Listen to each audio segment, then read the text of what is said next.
Kunci ya kan? Tapi tak lama kemudian sang duta besar Jerman dan selingkuhannya masuk ke ruangan. Houdini pun langsung bersembunyi di dalam brankas dan sayangnya duta besar yang melihat brankasnya terbuka langsung menguncinya.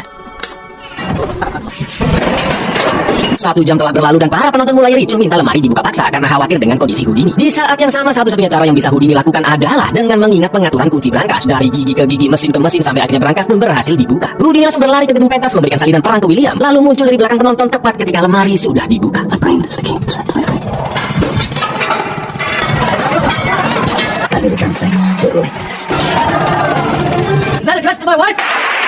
Di ultah pernikahannya yang ke-10 itu Houdini memberikan surat romantis untuk istrinya Bess, juga sebuah kalung berlian mewah. Tapi setelah panggung ditutup, Bess langsung membanting mawar dan kalungnya karena dia menganggap semua itu dilakukan suaminya hanya demi kepuasan penonton. Padahal Houdini tulus memberikan surprise tersebut ya kan.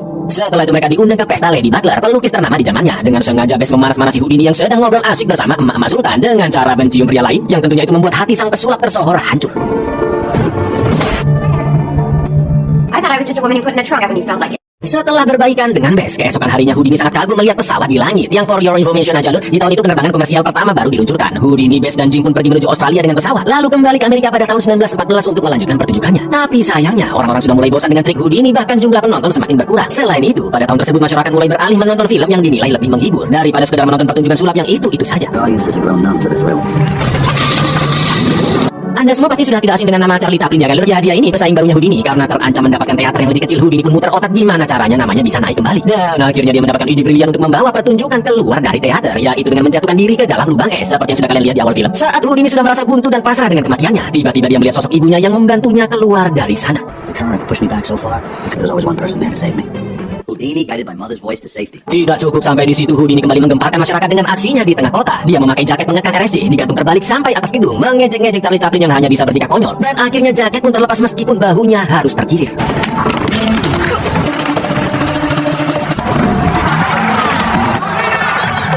Karena pertunjukannya makin lama makin berbahaya, Bess pun sangat marah karena selama ini suaminya selalu egois tanpa memikirkan bagaimana perasaan dan hidupnya. Setelah berdebat cukup panjang, Houdini pun berjanji untuk berhenti melakukan aksi meloloskan diri.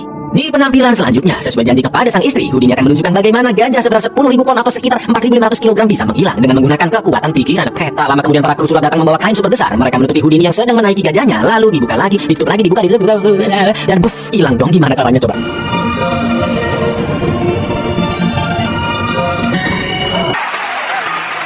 Sayangnya kali ini rahasia triknya nggak dibocorin lho. Aku juga penasaran sama kayak kalian. Karena Houdini harus pergi ke London, dia harus meninggalkan ibunya dan meminta adiknya Des untuk merawatnya. Sesampainya di panggung pertunjukan London, Houdini disaksikan oleh penulis paling tersohor yang menciptakan karakter Sherlock Holmes, yaitu Sir Arthur Conan Doyle. Malam itu Houdini akan menembus dinding batu bata yang baru dibuat sejam yang lalu oleh kuli-kuli terhebat dari London. Jelas itu hanyalah tipuan belaka. Dindingnya emang asli lho, tapi lantainya telah dimodifikasi oleh Jim agar bisa dikendorkan seperti ini.